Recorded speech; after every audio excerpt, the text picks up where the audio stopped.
This is what prisoners are really fed every day. Shocking prison food documentary. Before this story disappears into silence, hit subscribe, smash like, and drop a comment, because what you're about to hear was never meant to be exposed. The call came in just after dawn. A corrections officer at a maximum security prison collapsed inside the service corridor behind the kitchen, face pale, pulse erratic. By the time paramedics arrived, it was too late. On the stainless steel table nearby sat a half-eaten breakfast tray, powdered eggs, a slice of processed meat, and bread so dry it cracked when lifted. At first, it looked like another tragic medical emergency in an overcrowded system. But the autopsy told a different story. Trace contaminants. Industrial-level additives. Not lethal on their own, unless consumed over time. Detective Mark Halvorsen stood under buzzing fluorescent lights, staring at the tray through an evidence bag. He'd worked murders, riots, and contraband rings, but this felt different. The kitchen logs showed nothing unusual. Ingredients were approved. Suppliers were certified. And yet, the officer was dead, and 3 inmates from the same unit were already hospitalized with severe stomach failure. As the investigation widened, a pattern began to emerge. In California, inmates had filed grievances about nausea and weakness after meals. In a UK HM prison, inspectors quietly flagged meals that failed basic nutritional standards. In Australia, ration sizes had been reduced so aggressively that inmates were losing weight at alarming rates. Different countries, different systems, same complaints, same food contractors. Halvorsen interviewed inmates who spoke in hushed voices, eyes fixed on the walls. Food wasn't just fuel inside, it was currency, control, punishment. Long-term prisoners described eating the same meals for years, their bodies adapting, breaking down slowly. One inmate slid a handwritten menu across the table. "This hasn't changed in 18 months, he said. But the ingredients have. Financial records revealed sudden cost cuts tied to a private supplier operating across multiple Western prison systems.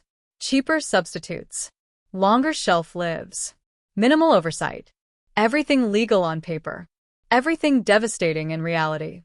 Then came the discovery that turned suspicion into fear.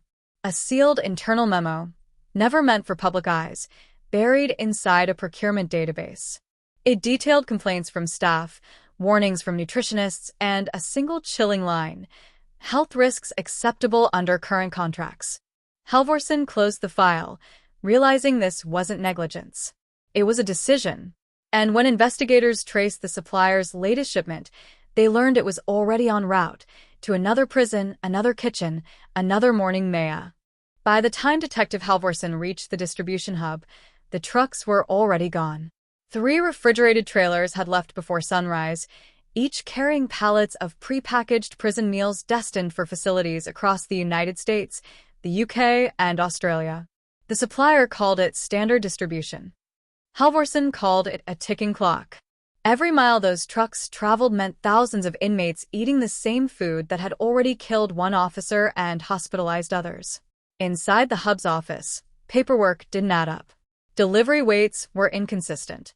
Ingredient lists had been quietly amended. Soy protein replaced meat, fillers substituted grains, additives were named to dodge scrutiny. None of it was illegal. It was optimized, designed to pass inspections while shaving fractions of a cent off every meal. Across millions of servings, those fractions became fortunes.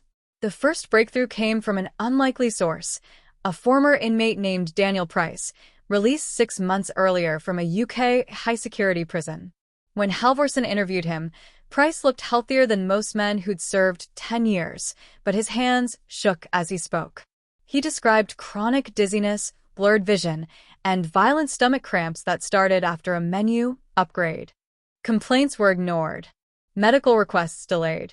"They told us it was stress," Price said. But stress doesn't taste metallic. As investigators compared notes with UK and Australian authorities, the picture grew darker. In Australia, an internal audit had vanished from the system weeks after it flagged severe calorie deficits. In England, a prison doctor who raised concerns was abruptly reassigned. In the US, inmate lawsuits were quietly settled with strict non-disclosure agreements. Different silences, same outcome. Then the intimidation started. Halvorsen returned to his office to find his desk drawer ajar. Nothing stolen. Just a message printed on cheap paper. This is bigger than you. That night, a whistleblower from the supplier's quality control department agreed to talk, then never showed up. Her phone went dark. Her apartment was emptied within hours. Meanwhile, inside the prisons, the damage continued. Surveillance footage showed inmates collapsing during meal lines. Fights broke out over commissary food as hunger sharpened tempers.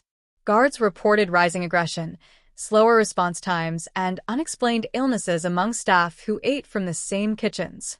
The supplier issued a bland press statement blaming temporary digestive issues. Governments echoed it. No recalls. No shutdowns. Too expensive. Too complicated. Too embarrassing.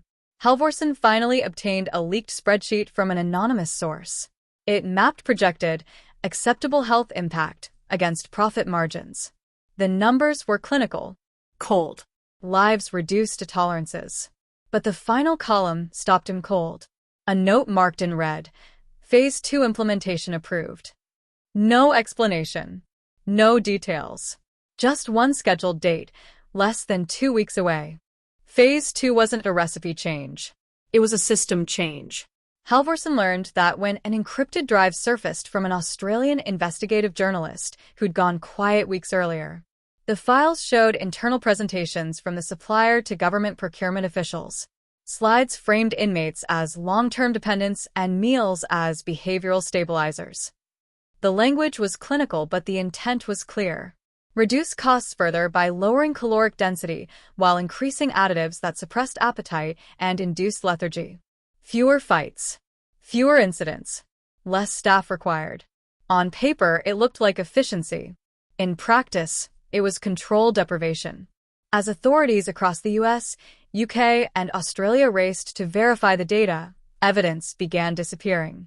Kitchen CCTV footage was overwritten.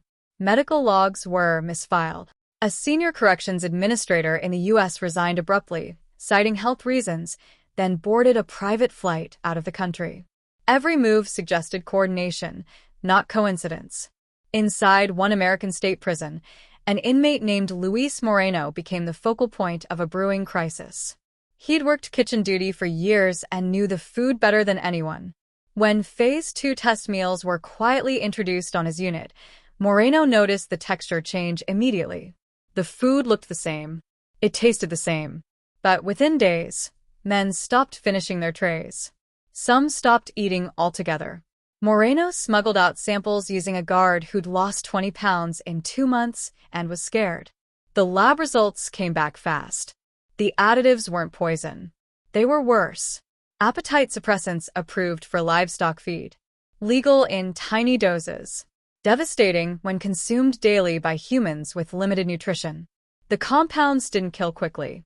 They hollowed people out, weakened immune systems, slowed cognition, made resistance harder. When Halvorsen tried to move for an emergency injunction, the request stalled. Jurisdictional disputes, international contracts, legal gray zones. Meanwhile, Phase 2 shipments continued. Then the riot started. In a UK remand prison, inmates refused meals en masse. Guards responded with force. Several officers collapsed during the standoff. In Australia, a prisoner died overnight after refusing food for 3 days, his body too weak to recover. Official statements called it unrelated causes. Families weren't convinced.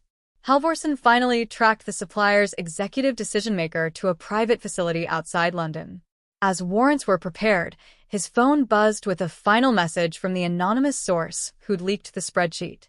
"You're too late," it read. Phase 2 is just the trial. Attached was a new file. Phase 3. And this time, the target wasn't just the prisons. Phase 3 wasn't about inmates. It was about normalization. The final files revealed the endgame: prison food as a proving ground. The supplier's internal strategy outlined expansion into other controlled populations, detention centers, migrant holding facilities, psychiatric institutions. Places where meals were mandatory, complaints were filtered, and oversight moved slowly. If the system worked in prisons, it could work anywhere power outweighed choice. Halvorsen moved fast. With international pressure mounting and the leaked documents spreading across investigative newsrooms, emergency injunctions were finally signed. Shipments were halted mid-route. Kitchens were shut down. Independent labs were ordered into facilities across the US, the UK, and Australia. For the first time, trays were photographed, weighed, tested. What had been dismissed for years as complaints from criminals was now undeniable data. Arrests followed, but not the ones people expected. The supplier's executives walked free on technicalities, shielded by contracts and legal buffers. Instead, mid-level managers were charged. Procurement officers resigned quietly. Governments promised reform. Press conferences were held. Words like oversight and accountability filled the air. Inside the prisons, the damage lingered. Inmates who had lost years of health would never fully recover. Officers filed class action lawsuits. Families of the dead were offered settlements with no admissions of guilt. The system corrected itself just enough to survive. Halvorsen stood outside the same prison kitchen where the first body had been found. The stainless steel tables had been replaced. New menus were posted on the wall, brighter colors, better wording, slightly higher calories. He knew better than to call it justice. It was containment. The final twist came months later. A routine audit flagged a new contractor bidding aggressively on correctional food services across Europe and North America. Different name. Same logistics model. Same cost projections. Same language buried deep in the proposal. Acceptable health impact. Halvorsen closed the file, understanding the truth no one wanted to say out loud. Prison food wasn't broken. It was doing exactly what it had been designed to do, quietly, legally, and at scale. And somewhere, right now, a tray is sliding across a stainless steel counter. Someone will eat it without choice. Someone else will sign off on the cost savings. The cycle will continue, just hidden better than before. If you think this story was intense, you're not ready for the next one. Hit subscribe so you don't miss it, because the truth doesn't stop at prison walls.